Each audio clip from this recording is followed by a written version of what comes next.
नमस्कार, स्वागत है आपका एक नए वीडियो में। तो क्या एनडीए की सरकार नहीं बनेगी? क्या प्रधानमंत्री तीसरी बार पीएम मोदी नहीं बनेंगे? किसकी सरकार बनने वाली है? राहुल की सरकार आखिर क्यों बनने की लोग बातें कर रहे हैं? आइए जानते हैं कि किसको बहुमत मिला है, अगर बहुमत नहीं मिला तो किसकी सरकार गठबंधन से बनने वाली है। दोस्तों, इस वीडियो को आप अंत तक देखिएगा, एक सही जानकारी और कांच की तरह एकदम क्लियर पूरा सिनेरियो आपको समझाने वाले हैं। लोकसभा चुनाव के नतीजे साफ हो चुके हैं, अब सवाल सरकार बनाने का है। बीजेपी अपने बूते बहुमत हासिल नहीं कर पाई, लेकिन उसकी एनडीए ने 292 सीटें जीत ली है, यानी बहुमत से 20 सीटें ज्यादा। दूसरी तरफ 234 सीटों वाला इंडिया अलायंस भी सरकार बनाने की जुगत में लगा है, लेकिन पलड़ा तो एनडीए का भारी है और मोदी लगातार तीसरी बार प्रधानमंत्री बनने से कुछ ही दिन दूर है।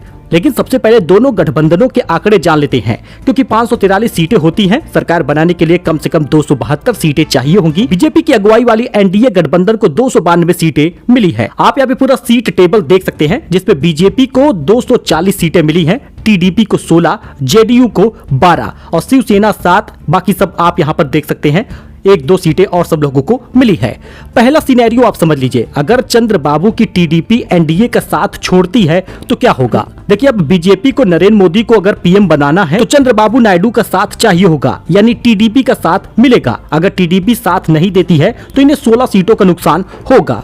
अगर टीडीपी इंडिया अलायंस के साथ जाती है तो एनडीए के पास 276 सीटें बचेंगी, यानी बहुमत से 4 सीटें ज्यादा, और एनडीए की सरकार बन जाएगी, यानी कि 272 चाहिए होता है। वही दूसरा सिनेरियो समझ लीजिए, अगर नीतीश की जेडीयू एनडीए का साथ छोड़ देती है तो कुल मिलाकर 12 सीटों का नुकसान होगा। अगर जेडीयू एनडीए के साथ जाती है तो एनडीए के पास 280 सीटें रहेंगी, यानी बहुमत में 8 सीटें ज्यादा, और फिर एनडीए की सरकार बन जाएगी। क्योंकि 292 से 12 माइनस करेंगे तो 280 सीटें हो रही हैं, और सरकार बनने के लिए 272 सीटें चाहिए होगी, यानी चंद्रबाबू नायडू की टीडीपी या फिर जेडीयू नीतीश कुमार वाली किसी एक पार्टी का इनको समर्थन चाहिए होगा। वही तीसरा सिनेरियो बनता है, अगर टीडीपी और जेडीयू दोनों एनडीए का साथ छोड़ देते हैं तो क्या होगा। देखिए, कुल 292 सीटें हैं, अगर टीडीपी और जेडीयू की सीटें माइनस कर दे, यानी चंद्रबाबू नायडू और नीतीश कुमार की सीटें माइनस कर दे, अगर ये समर्थन नहीं देंगे तो लगभग 264 सीटें रहेंगी, यानी बहुमत से 8 सीटें कम। ऐसे में एनडीए सरकार बहुमत से पीछे रह जाएगी और सरकार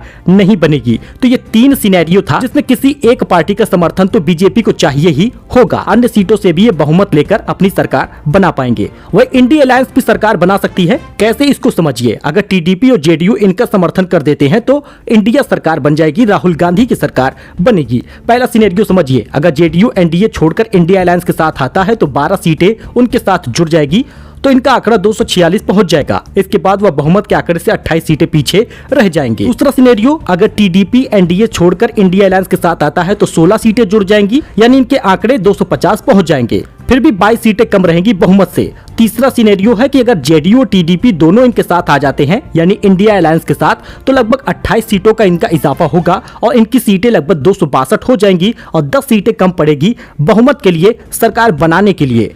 यही कारण है कि इनकी सरकार बनने में थोड़ी मुसीबत आ रही है। फिलहाल ममता की सरकार का भी समर्थन इनको मिल जाएगा, तो ऐसे में इनकी सरकार बड़े आसानी से बन जाएगी। इलेक्शन के नंबर गेम में साफ है कि नरेंद्र मोदी तीसरी बार प्रधानमंत्री बनने जा रहे हैं, तो भाजपा की सरकार बनना लगभग तय है। ऐसे में देखा जाए तो नरेंद्र मोदी की सरकार बन सकती है, लेकिन अगर ममता की सरकार, जेडीपी और टीडीपी सबका साथ मिल जाएगा, इंडिया गठबंधन की भी सरकार बन जाएगी और राहुल गांधी की सरकार बनने से कोई फिर रोक नहीं पाएगा, अगर सबका समर्थन मिलता है। वैसे आपको क्या लगता है किसकी सरकार बनने वाली है? क्योंकि बहुमत नहीं मिला बीजेपी को, तो अब दूसरों का मुंह तो देखना ही पड़ेगा। वैसे नीतीश और नायडू की बात कर ले तो ये कई बार पलट चुके हैं, इस बार भी पलट सकते हैं और तानाशाही सरकार के समर्थन की जगह पर लोकतंत्र को बचाने के समर्थन दे सकते हैं। वैसे आप अपनी राय जरूर दीजिएगा, कमेंट करिएगा किसकी सरकार बननी चाहिए, किसकी सरकार नहीं। राहुल गांधी की सरकार आने पर उन्होंने कहा था कि 5 जुलाई को खाते में 8,500 रुपए महिलाओं को दिया जाएगा, और इस सिर्फ जुलाई में नहीं, अगस्त, सितंबर, अक्टूबर, लगभग खटाखट कई महीनों पैसे आते रहेंगे। तो ये तो एक बात हो गई सरकार बनने की। जिस पार्टी को समर्थन मिलेगा, जिसका गठबंधन मजबूत होगा, उसकी सरकार बनेगी। कमेंट आप भी करिएगा। मिलते हैं नए वीडियो में, धन्यवाद।